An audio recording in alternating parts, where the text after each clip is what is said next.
Hello, welcome to an episode of North Country Ham. Today's episode, I want to go over a website and just an introduction to getting started in ham radio. It was some guidance I received from my father-in-law, W4MDH, who's a been in the hobby for many years. He's got his extra. And when I started talking to him about getting into the hobby, this is kind of where he pointed me in the direction of, and I thought it was very helpful. So I wanted to share that with you. So with that, stay tuned.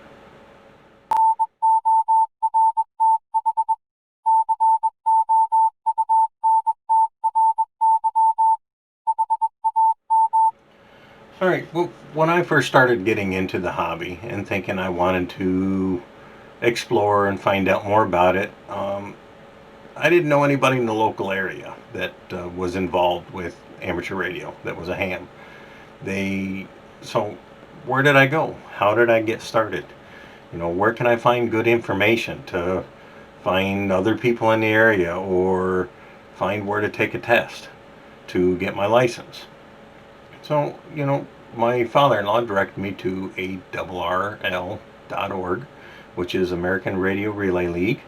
And on there, they've got a lot of good information, little avenues where you can print off, reference material and find where to take your tests, find where other clubs are located, just to get involved with amateur radio.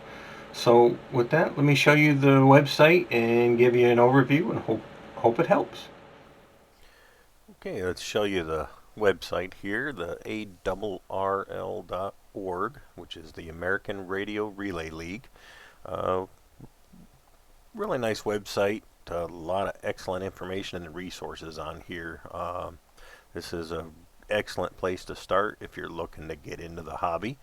This is where I went. Now, this may not be the best avenue for everybody, obviously, but this is where I kind of started in and went from the direction of my Elmer, one of my Elmers, I should say. Um, and this is where it worked for me, so I wanted to share this with you, and maybe this will help. I came here. Now, obviously, you can set up a login and everything for a trial period, and then from there, if you pay their membership fee, you can maintain as a member of the ARRL. I haven't done that yet myself, but it doesn't limit you on the website. One of the first places I went when, from the home page here is I went to get involved. It kind of gives you a little bit of basics of, what you can do with ham radio, what ham radio is, and a lot of extra links here for youth, especially, club info. Um, and this is where I kind of went to started. I kind of read a little more on this, and if you click the link here, you can see, they've got some videos you can watch that they've from the ARRL. And I'll let you guys click, come here and click on these yourself to watch. I don't want to take time showing you something of somebody else's here, but it goes over what ham radio is a little bit and some good information. Um, and you can see here as you go down through some of the facts, that you can see, find out about. Like why do you need a license? It's required by the FCC, to have an actual license based on the skills you've tested for to be able to actually transmit. Now you can listen in, as I said before, all you want. As long as you're not transmitting, you're not doing anything wrong. But in order to actually key that microphone and transmit, you do need your license passed from the FCC, and this kind of gives you a little more in-depth detail if that's what you're looking for. Um, Cost-wise, currently, and unless something changes, which is kind of in the works. If you watch a lot of videos, you'll see stuff that the FCC is proposing now. But cost of it depends on what you're spending on study materials. If so, there's a lot of excellent free sites out there, as well as exam stuff you can do straight through the ARRL website here, and I'll show you that as well. Um, Taking your test depends on what the fee is for the exam session you're going to. Right now, it's usually less than $40, and you're basically contributing to that testing session, the VEs and everybody that's monitoring it, and the submittal of your exam to the FCC for approval when you pass your test. Um, and there's you hear a lot of guys that are in talking about how they had to learn Morse code. You don't have to any longer, but it is still a neat attribute to the hobby, to be able to actually send Morse code back and forth. Um, and, a little bit of history on the AWRL. You can see here, as you're clicking through, you'll learn a little more. And it gives you some good foundation of, how do you get started? Where do you kind of go to? And this is kind of where I came and started digging around. I found my own, as you're coming up through, you can see here some side links as well as what do I do to get licensed. You can click this and you can come in here and this is why should I, a little bit of background information. The 3 levels of the licensing, you take your first exam, the entry one, and it's technician license, 35 questions. A lot of people have kind of gone in depth on this, and if you're looking at getting into the hobby, this is excellent information. Your next class up is your general, and essentially it just opens more of the amateur band out that's available for you to be able to transmit on. And then your amateur extra.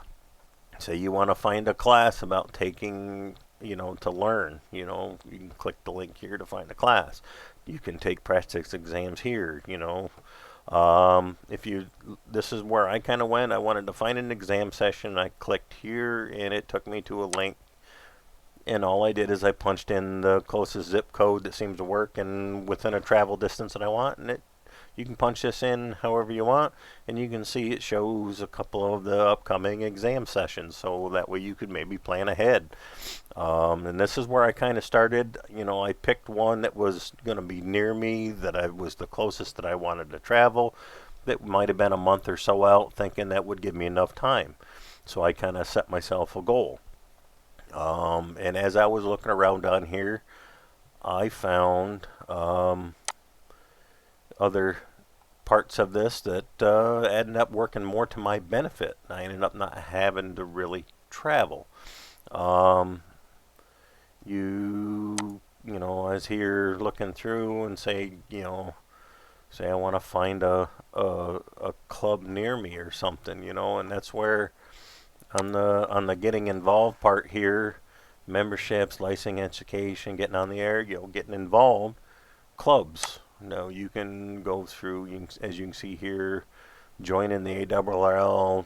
You can form your own club and become affiliated with the AWRL. Say you're you don't know any hams in your local area, like I didn't at first. The only one I knew was my father-in-law, who was several hours away from me. I clicked find a club, and it took me to a link where you can type in and search for clubs, and I have already done so. Punched in the zip code and all, and as you're scrolling through, you can see multiple pages of local ham radio clubs and a way to get a hold of them. And I clicked a couple different ones that are nearby me, that I found, and reached out to them. And as you can see here, I'll go to a page for the club that I actually joined after visiting with them. There's a couple different clubs in this local area, and I reached out to both. Tells you a little bit about the club, maybe how to get a hold of them. And I reached out to the person, to the club themselves, and this is the club I joined, the Thousand Islands Repeater Club. And, I sent an email to them asking, when they meet, are visitors welcome to check out the club? They got back to me and and said, yes, this is when we meet every month. Anybody's welcome. Please come check us out, meet with us, and go from there. And you can check out all the different clubs' websites. Like this is the Thousand Islands Repeater Club. This is the club that I became a part of. They did have local Hamfest in May. But obviously with 2020 that was postponed, and it's just good information. And this is a website that I went to. I went to the local club and the first night there, I showed up, I talked with the folks, and they're very inviting and welcoming. And right off the bat, as you'll see, I've yet to run into a person in this hobby with the amateur radio that isn't very helpful. I showed up there, I had my entry level radio, didn't have my license yet. They, at the end of the meeting, one of the people come up with their laptop, pulled their laptop back out, plugged my radio in, and programmed my radio for me, which I thought was very cool. And they're like, there, now you can listen in on the local repeaters. This is when you'll hear different nets going on, and it just went from there. And they do testing and everything, and they said, look, this is one of our next testing sessions coming up. Every so often, if we know we got people that are looking to test, we'll do it before the meeting. Just let us know. We'll have people there early, and we'll do a testing session. And that's how I got my technician. And I got my technician in March of 2019. And I just recently, here in August of 2020, upgraded to my general. So as you can see, there is a lot of good information. And even going into getting on the air once you get your test. Let me go back here, get on the air.